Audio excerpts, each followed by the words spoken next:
आमा हजुर नरुनुहोस् है, तपाईँको लागि हामी पनि हुन्छ।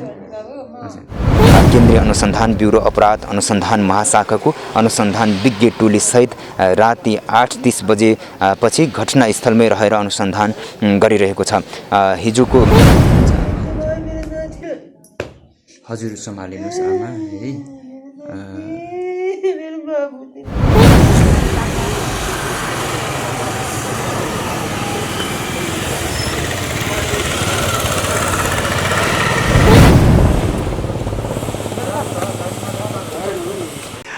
नमस्कार हजुर, म राजु लामा मङ्गोलियन हाट। यहाँहरू हेर्दै हुनुहुन्छ महाकुलुङ टेलिभिजन र हेरिसक्नु भएपछि यसलाई लाइक, कमेन्ट अनि सेयर र सब्सक्राइब गर्न नभुल्नुहोला। नमस्कार हजुर।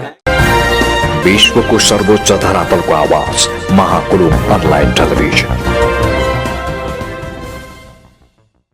नमस्कार, महाकुलुङ टेलिभिजनको पर्दामा यहाँलाई हार्दिक स्वागत छ। म अजय अलङ्कार।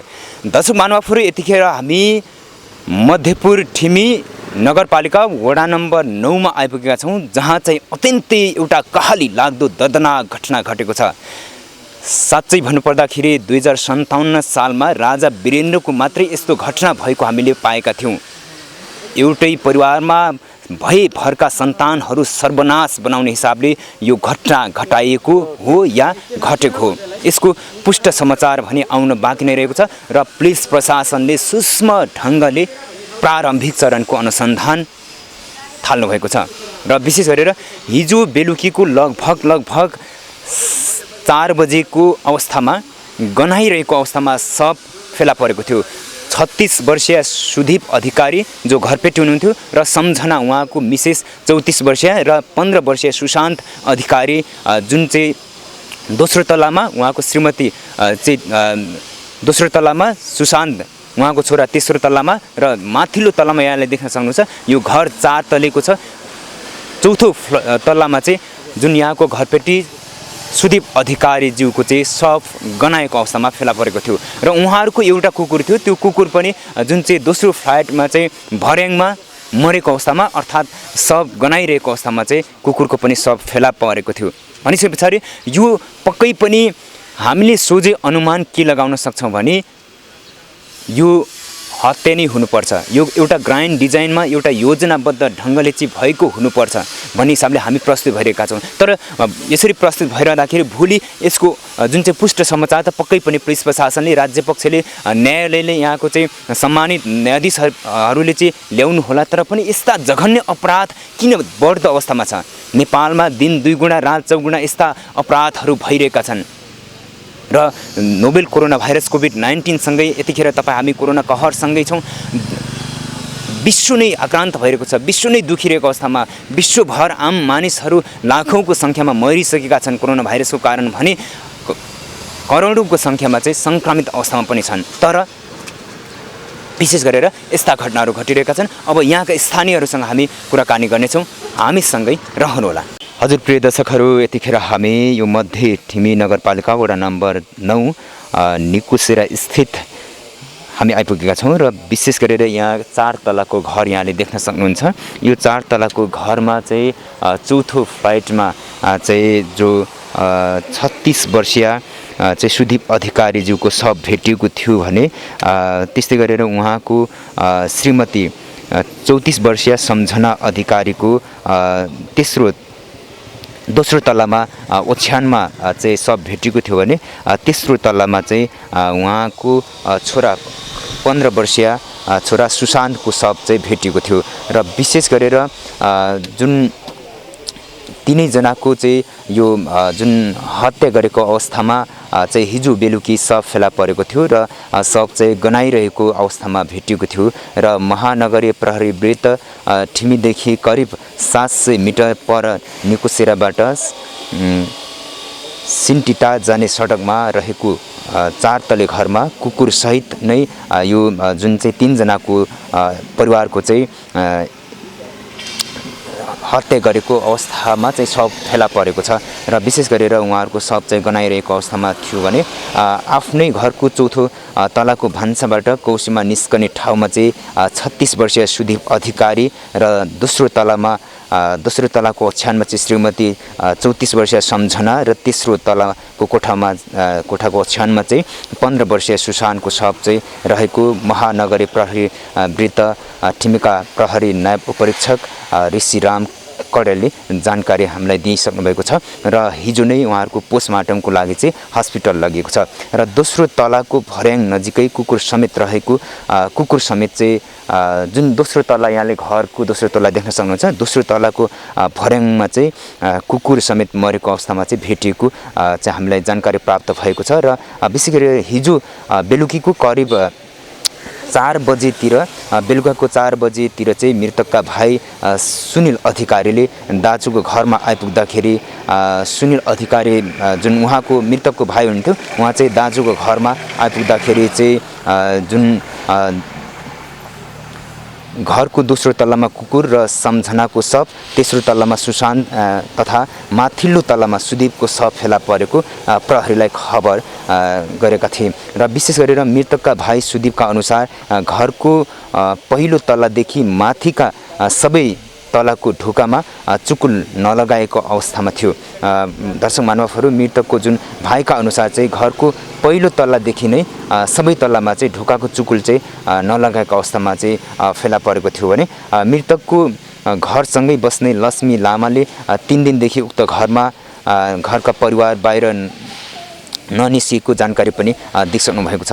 त्यसै गरी विशेष गरेर 3 दिन अघिसम्म मृतकका परिवारले किराना पसल खोलेको र दिउँसोदेखि पसल बन्द रहेको जानकारी दिँदै उनले लकडाउनका कारण पसल बन्द गरेर बाहिर ननिस्केको हो कि भन्ने चाहिँ जुन आशंका गरेको अर्थात् चाहिँ उहाँले मनमा लागेको कुरा चाहिँ बताउनु भएको छ र विशेष गरी मृतकको अवस्था र शव चाहिँ गनाएको कारणले गर्दाखेरि घटना केही दिन अगाडि नै घटेको हुन सक्ने प्रहरीको अनुमान रहेको छ र पुलिस प्रशासनले प्रहरीहरूले चाहिँ प्रारम्भिक चरणको अनुसन्धान गरिराख्नु भएको छ र अहिले पनि अनुसन्धानकर्ताहरू भित्र चाहिँ अनुसन्धानको लागि छिरिसक्नु भएको छ। यहाँले देख्न सक्नुहुन्छ घरको छतमा पुगिसक्नु भएको छ जुन ठाउँमा चाहिँ चौथो तल्ला भनेर हामी भनिरहेका छौँ जुन ठाउँमा सुदीप अधिकारीज्यूको 36 वर्षीय सुदीप अधिकारीज्यू जो घरपेटी हुनुहुन्थ्यो घरपेटीको चाहिँ शव भेटिएको थियो त्यो ठाउँमा चाहिँ अनुसन्धान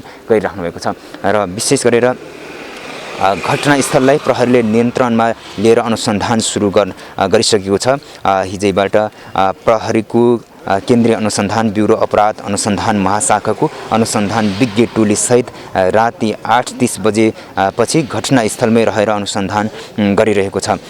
हिजोको जुन चाहिँ 8:30 8:30 बजेबाट चाहिँ जुन अनुसन्धान गरिराख्नु भएको छ पुलिस प्रशासनले र हामी कामना र अनुरोध गर्न चाहन्छौँ यो घटना साँच्चीकै अत्यन्तै चाहिँ निन्दनीय अत्यन्तै विशेष गरेर एउटा जघन्य अपराध भएको छ। यसको चाहिँ एकदमै निष्पक्ष रूपले छानबिन होस् र अपराधी जो कोही भए पनि कानुनी कठघरामा ल्याउन सकुन्। महानगरी अपराध महाशाखाका वरिष्ठ प्रहरी उपरीक्षक एसएसपी दीपक थापाले घरका 3 जनाको शङ्कास्पद मृत्यु भएको पाएको जानकारी पनि दिइसक्नु भएको छ भने कुनै धारिलो हतियार प्रयोग गरेर हत्या गरेको नपाएको जानकारी दिँदै उनले अनुसन्धान जारी रहेकाले अहिले यही नै भनेर चाहिँ ठोकुवा गर्न सक्ने अवस्था छैन भने चाहिँ हामीलाई जानकारी दिइसक्नु भएको छ भने विशेष गरेर अनुसन्धान महाशाखाका चाहिँ थापा जुन चाहिँ ज्यूले यसरी चाहिँ हामीलाई जानकारी प्राप्त गरिसक्नु भएको छ जानकारी दिइसक्नु भएको छ भने साँच्चीकै दर्शक महानुभावहरू यो जघन्य अपराध भएको छ। यस्तो एउटै घरमा सारा वंशलाई नै नाश हुने गरी सर्वनाश गर्ने गरी एउटा ग्रान्ड डिजाइनमा चाहिँ भएको हो कि भन्ने हामी पनि अनुमान लगाउन सक्छौँ। 2057 सालमा राजदरबार हत्याकाण्डमा मात्रै सायद सम्भवतः यस्तो भएको थियो होला। राजा वीरेन्द्रको सबै सपरिवारलाई चाहिँ सर्वनाश गरिएको थियो भनिसके पछाडि यस्ता ठुल्ठुला घटनाहरू चाहिँ अलिकति चाहिँ विशेष गरेर सेटिङ नमिलाइकन योजना नमिलाइकन अलिकति एउटा ग्रान्ड डिजाइन नबनाइकन चाहिँ हुन सक्दैन भन्ने हाम्रो चाहिँ अनुमान रहेको छ। तर यसको चाहिँ पुष्ट समाचार पक्कै पनि पुलिस प्रशासनले सूक्ष्म ढङ्गले अनुसन्धान गरिराख्नु भएको छ र पुलिस प्रशासनलाई हामी पनि एकदमै सपोर्ट गर्न चाहन्छौँ। यो घटनाको यो जघन्य अपराधको चाहिँ एकदमै गहिराइमा पुगेर जरासम्म पुगेर चाहिँ अनुसन्धान गरियोस् र जो कोही भए पनि कुनै पनि अपराधीको जात हुँदैन, वर्ण हुँदैन, लिङ्ग हुँदैन। अपराधी भनेपछि अपराधी नै हो। यस्ता जघन्य अपराध गर्नेलाई कानुनले कठघरामा ल्याएर हदैसम्मको नेपालको कानुन बमोजिमको कारबाही होस्, हामी यो अनुरोध र कामना पनि गर्न चाहन्छौँ। र विशेष गरेर यतिखेर नोभेल कोरोना भाइरस कोभिड-19ले विश्व नै आक्रान्त भइरहेको अवस्थामा, विश्वमा आम मानिसहरू मरिरहेको अवस्थामा यस्ता खालका चाहिँ एउटा दुःखद घटना, एउटा कहाली लाग्दो दर्दनाक घटना घटिरहेको छ। दिन दुईगुना, रात चौगुना हत्या, हिंसा, बलात्कार आदि इत्यादि घटनाहरू घटिरहेका छन्, जसले गर्दाखेरि हामी अत्यन्तै निन्दनीय यस्ता घटनाको एकदमै गोर भर्त्सना गर्न चाहन्छौँ दर्शक महानुभावहरू। र हाम्रो राज्य पक्ष, सरकार पक्षको पनि ध्यान आकर्षण होस्। किन यस्ता हत्या, हिंसा, बलात्कार दिन प्रतिदिन बढ्दो अवस्थामा रहेको छ? राज्य यसमा जिम्मेवार हुन कतिको जरुर छ? राज्यले आम नागरिकको सुरक्षा दिन कतिको जिम्मेवार हुनुपर्छ? हामी राज्य पक्षलाई, विशेष गरी सम्बन्धित सरोकारवाला सबैलाई हामी चाहिँ ध्यान आकर्षण गर्न चाहन्छौँ र एकदमै भित्र हृदय खोलेर हामी अनुरोध गर्न चाहन्छौँ यस्ता घटनाहरू कम होस्, न्यूनीकरण होस् र विशेष गरेर त्यसको निम्ति चाहिँ राज्य पक्ष अत्यन्तै संवेदनशील बनोस्, हामी यही अनुरोध गर्न चाहन्छौँ। र यो जुन भक्तपुरको यो एउटा घटनामा पनि निष्पक्ष छानबिन भएर चाँडोभन्दा चाँडो यो घटनाको चाहिँ के हो भन्ने कुरा चाहिँ के कारणले भयो, यो सर्वनाश, आफ्नो सारा परिवार नै, फ्यामिली नै सर्वनाश भएको छ, के कारणले हो भन्ने कुरा चाहिँ बाहिर आओस्, हामी यही अनुरोध गर्न चाहन्छौँ। र विशेष गरेर हामी यतिखेर स्थलगत रिपोर्टिङमा छौँ। दर्शक महानुभावहरू हामीसँगै रहनुहोला।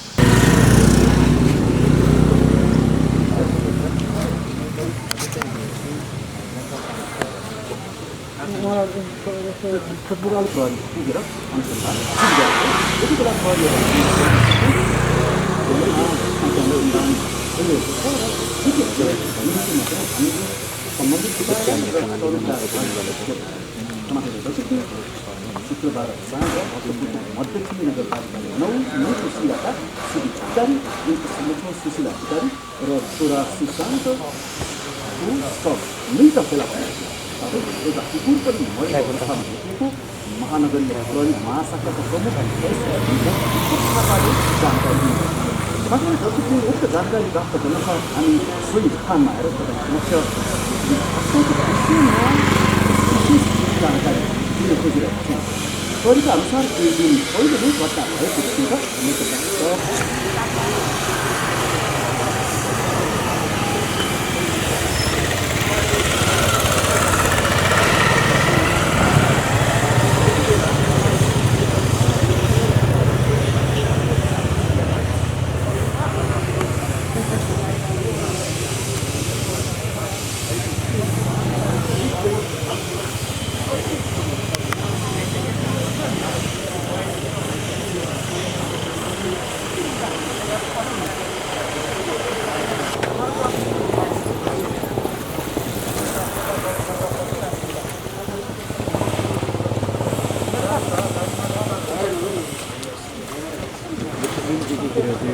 प्रहरी जवानहरूले प्रहरी प्रशासनबाट ढोका खोलिएको छ।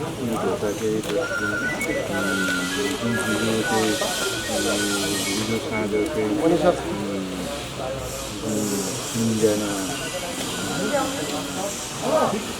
व्यक्तिहरूको फेला परेको, एउटै फ्यामिलीको, एउटा परिवारको।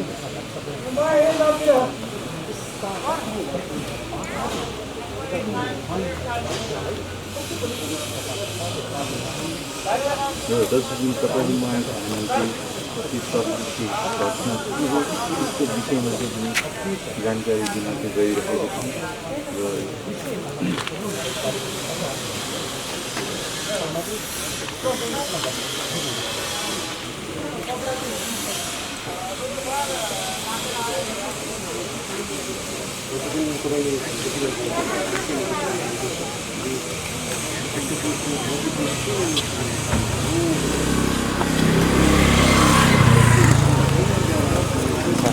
मेन चाहिँ इन्टरनेट है।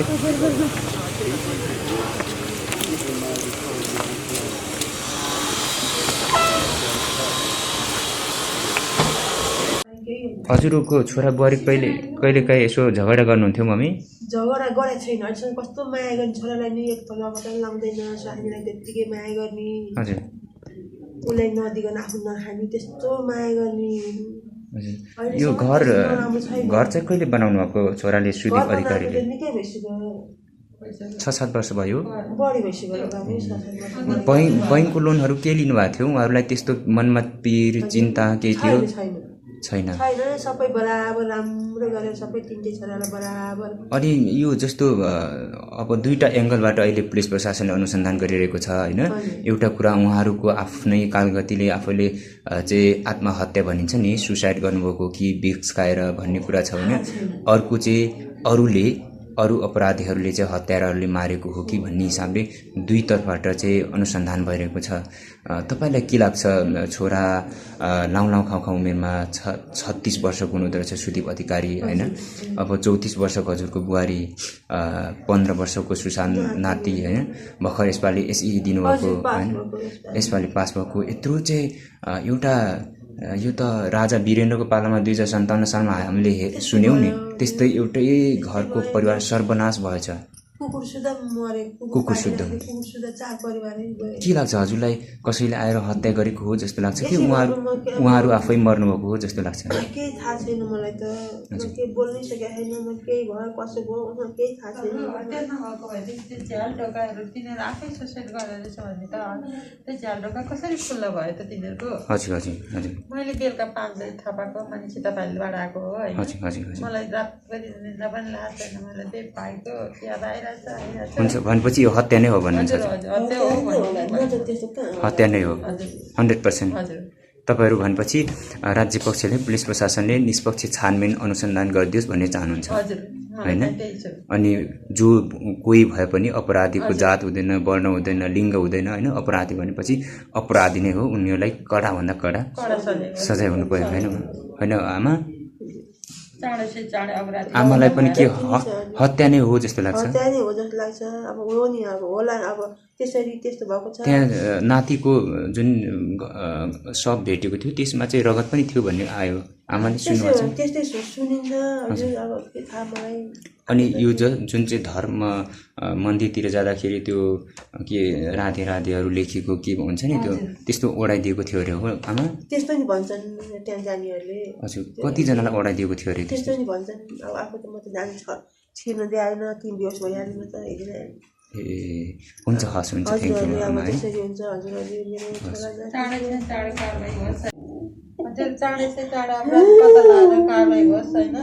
आमा हजुर नरुनुहोस् है, तपाईँको लागि हामी बनाउँछौँ। हजुर, यदि उनीहरूले आफूले हत्या गरे रहेछ भने तिनीहरूको लास किन छरेर मरि भयो त? हो, चौथो तलामा सुदीप अधिकारीको, तेस्रो तलामा सुशान्तको उसको छोराको होइन, अनि दोस्रो तलामा चाहिँ सम्झनाको होइन। अनि झ्याल खुल्ला, फेरि ढोका खुल्ला, बाहिरको मान्छे कसरी भित्र सरासर जान सके त? उनीहरूले आफै गरे। तल जुन सटर छ नि, सटरदेखि नै सबै खुल्ला थियो।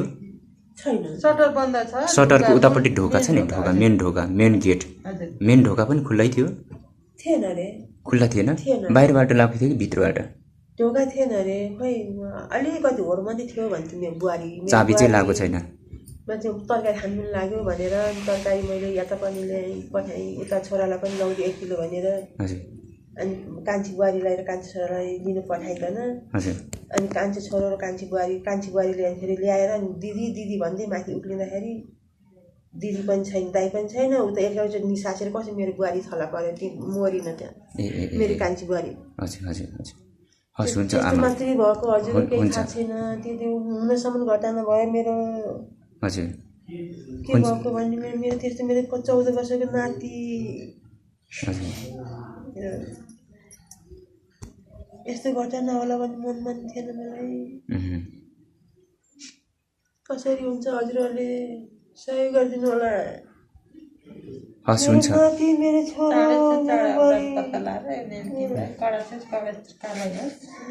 हजुर, आत्माले शान्ति पाउनु मेरो बाबुहरूले। पक्कै पनि मेरो बाबुलाई, मेरो भर्खरको लौलो गर्ने बाबु नाच्दै आउने, कोठा पस्थ्यो, यो कोठा जान्थ्यो, नाच्दै फराफुर गर्दै मेरो नाति। हजुर, हुन्छ आमा। मेरो नाति हजुर सम्हालिनुहोस् आमा है मेरो बाबु तिमी त्यही भयो यस्तो दिदी बहिनी आयो भने नि उसले दिदी के खाने कसो खाने भन्ने तुरुन्तै पसल पुग्ने उसले चाहिने चिज ल्याएर आज बस्ने यस्तो खाने दिदी एकदमै राम्रो हिसाबको थियो मेरो भाइ एकदमै खुसी गर्ने फेरि मेन कुरा हजुरको अझ भन्ने नि हो भने अरू दिदी बहिनीलाई भन्दा मलाई बढी माया गर्थ्यो मेरो भाइले है मेरो त्यो अथवा मेन कुरा कस्तो भने हजुरको मेरो त्यो नाति अब नाति त भन्नु मेरो नि नाति त भयो नि दाइको नाति भएपछि अनि त्यो नातिलाई त्यस्तो एउटा चक्लेट मात्रै ल्याएर मैले दिएँ भने नि खुसी हाल्थेँ आमा कहिले आउनुभयो नमस्ते भन्ने अगाडि आउने त्यस्तो गरेँ आमासँग एउटै क्वेसन सोध्छु आमासँग अनि पुगसँग जोडिन्छु जस्तो आमा हजुरको छोरा 36 वर्ष पुगिसक्नुभयो सम्झना हजुरको बुहारी 34 वर्ष पुग्नुभयो बिहे गर्नुभएको धेरै वर्ष भयो सुशान्त नै 15 वर्ष भनेपछि 15 वर्ष लगभग बिहे गरेको पनि भइसक्यो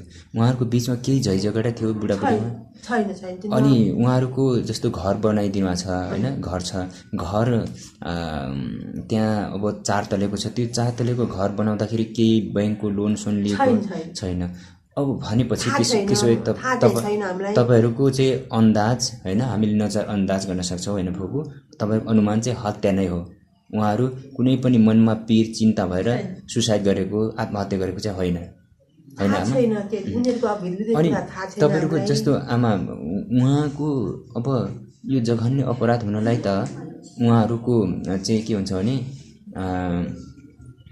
कोही कसैसँग दुश्मन अर्थात् चाहिँ पहिलादेखि यसो मनमुटाव भएको त्यस्तो छोराको अर्थात् बुहारीको कोही कसैसँग थियो छैन त्यस्तो खालको छोरै छैन त्यस्तो पनि थाहा छैन अहिलेसम्म केही थाहा छैन उहाँहरूको सम्पत्तिको हिसाबले चाहिँ कति सम्पत्ति राम्रै थियो सम्पत्ति सबैले बराबर होइन उहाँहरूले जस्तो घर बनाउनु भयो होइन के गर्नुहुन्थ्यो हजुर छोराले छोरो जागिरी थियो केमा जागिर गर्नुहुन्थ्यो त्यो औषधि फार्मेसीमा उसमा ललिन चोकमा फार्मेसीमा औषधि बनाउनेमा थियो ए कम्पनी उद्योगमा हजुर जडीबुटी प्रशोधन बिरामी भएर जागिरमा गएन भनेपछि हजुरको शङ्का गर्ने ठाउँ चाहिँ हजुरको छोरा बुहारीसँग सम्पत्ति थियो अरू कसैको चाहिँ आँखा लाग्यो कि भन्ने पनि शङ्का गर्न मिल्छ आमा त्यो त मलाई त अब थाहा त छैन अब होइन उहाँहरूको जस्तो अब राम्रो सम्पत्ति कमाएको नकमाएको त हजुरलाई थाहा हुन्छ नि त होइन आमा भएको नाताले जागिरी थियो अफिसमा ठुलै अनि हजुरको बुहारी सम्झनाले के गर्नुहुन्थ्यो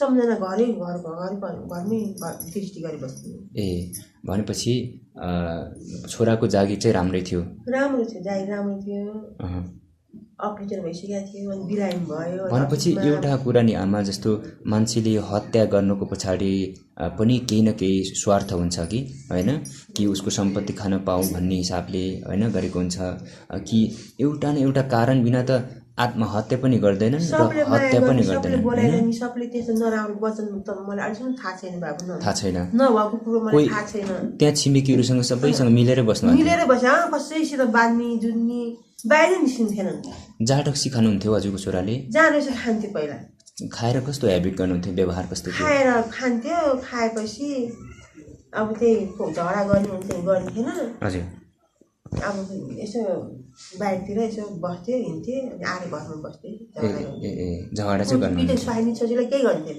हजुर हजुर खान त अलिअलि खान्थ्यो खाना चाहिँ खानुहुन्थ्यो खान त अलिअलि खान्थ्यो खाए पनि घरमै स्वामीलाई कुट्ने छोरालाई कुट्ने यस्तो केही पनि गर्न्थेन एउटा कुरा बताइदिनुहोस् आमा जस्तो चाहिँ अब हजुरले छोरा र बुहारीको बिचमा केही झैझगडा पनि थिएन होइन राम्रो सम्बन्ध थियो 15 वर्षदेखि भन्नुभयो उहाँहरू कहिले मनमुटाव पनि थिएन भन्नुभयो होइन भनेपछि अरू अब दुश्मनहरूले चाहिँ त्यसरी प्रहार गर्नु अर्थात् भयभरको चाहिँ वंश नै नाश गर्नुको पछाडि त केही न केही त कारण हुन्छ आमा तपाईँले केही पनि त्यसै अनुमान लगाउन सक्नुहुन्छ केही छैन कहिलेदेखि कन्ट्याक्ट हुनु भएको छैन आमा तपाईँहरू कहिलेदेखि सम्पर्कमा आउनु भएको छैन हजुर शनिबार श्राद्ध थियो यहाँ शनिबार नाति आयो बुहारी आई 9 बजे नै अनि यहाँ पकाइतुलाई गरेँ 3 दिदीबहिनी बसे अब नाति त अब यसो बच्चाहरू फराफुर गरेँ हेरेँ अनि खाना खाएपछि अनि बुहारी अब यो के नाचेर ऊ अब के भन्छ नि अहिले टिकटकै के बनाउँछन् ओहो त्यस्तो बनाएँ। अनिखेर 5 बजीतिर अब म घर जान्छु, मलाई मार्ने बेला भइसक्यो, म जान्छु भने बुहारी हाँस्दै गएको बुहारी छोरो आमा छोरा सँगै गए, सँगै आए, सँगै गए। अनिखेर भोलिपल्ट आइतबारको दिनमा अनिखेर मामा घर गएको अरे, मामा घरमा श्राद्ध थियो अरे नाति, मामा घर श्राद्ध थियो अरे। अनि श्राद्ध खाना गएको उसो बाबाले पुऱ्याइदिएको मामा घरसम्म, पुऱ्याइदियो अरे। अनि पुऱ्याएपछि फर्केर आएपछि नाति एक रात बसेपछि अनि भोलिपल्ट सोमबार अनि आफै लिनु गयो छोरो। अनि बेलुकाखेरि मेरो दादी आइसक्नु म जान्छु भनेर अनि आफै आएको अरे, त्यति सुनेको छ मैले, त्यति हो। त्यति नै हो। हजुर त्यहाँदेखि कन्ट्याक्ट भएको छैन। अनिखेर नाति यहाँ 3 दिन भयो, नाति आएन। 2-3 दिन आउँथ्यो, किन आएन मेरो नाति भनेर हिजो अस्ति मैले चाहिँ मेरो मनमा चाहिँ लागिरहेको थियो। यसो कहिलेकाहीँ फोनमा तपाईँहरूको सम्पर्क हुन्थ्यो पहिला हुन्थ्यो। तिमीलाई फोन कसैले गरे नि होइन, उतार पनि गरे आएन, केही पनि थाहा छैन। अनि हिजो बेलुकी चाहिँ कसरी थाहा पाउनुभयो हजुरहरूले? बेलुका हिजो अब म छोरा यो मेरो पसल थियो होइन, पसलमा सामान सिद्धे थियो। अनि कान्छी छोरो अफिसबाट आएको थियो, बाबु मेरो यो पसलमा सामान सिद्धे अलिकति ल्याइदिएँ। अनि मैले अनि 1000 रुपियाँको मासु लिएर आइदिएँ, आधा 1 किलो दाइलाई दिएँ, 1 किलो छोडिदिएँ भनेर मैले भनेको। त्यो भन्दाखेरि अनि पसल गएर किनेर गएर आउँदाखेरि अनि बाबुले कान्छी छोरी मोटरसाइकल त्यहाँ रोकेर अनि कान्छी बुहारीलाई लगिदिएला भनेर पुऱ्याउनु गयो कि ढोका अलिकति यति होड्थ्यो अरे। भित्र पसेर अनि दिदी दादा भन्दै माथि जाँदाखेरि तल फेरिदेखि कुकुर मर्या रहेछ अरे। अनि माथि बिचमा गयो, नाति सुतेको अरे। अनि त्योभन्दा तल अर्को चाहिँ दिदी रे, अनि माथि 6जना थियो दाइले एकैचोटि खर मरेर कसरी मेरो बुहारी त्यहाँ बेहोस भएर मरिन पर्याङबाट। कति मुटु दर हुन्छ त्यसको, त्यति मात्रै हो। अनि आत्तिएर अनि मबाट अनि सबैलाई अनि बाबुले गुहारमा आएर मेरो दाइका यस्तो भइसक्यो भनेर सबै ओल्हर पल्हर यहाँ दाइहरू आफ्नो छिमेकीहरूलाई बोलाएर अनि मलाई अब यस्तो भयो आमा तपाईँ बिस्तारै जानु भनेर भन्यो। अनि म गएपछि त्यहाँ म अब होसै भएन मेरो। तपाईँ पनि त्यहाँ पुग्नुभयो? म बिस्तारै हिँडेर गएँ। त्यहाँ पुग्नु हुँदाखेरि कस्तो अवस्थामा भेट्नुभयो? सब छोराको सबैजना ग्रुपको सबै टिम आइरहेको थियो, सबैजना म जाँदाखेरि समातेर आमाले अब लानु पर्यो भनेर सबै त्यो 4-5 जना भएर भेटमा हालेर ल्याइदिनु भयो। त्यति नै हो। हस् हुन्छ, धन्यवाद आमा है। त्यति नै हो, केही छैन। हस् हुन्छ, थ्याङ्क यू।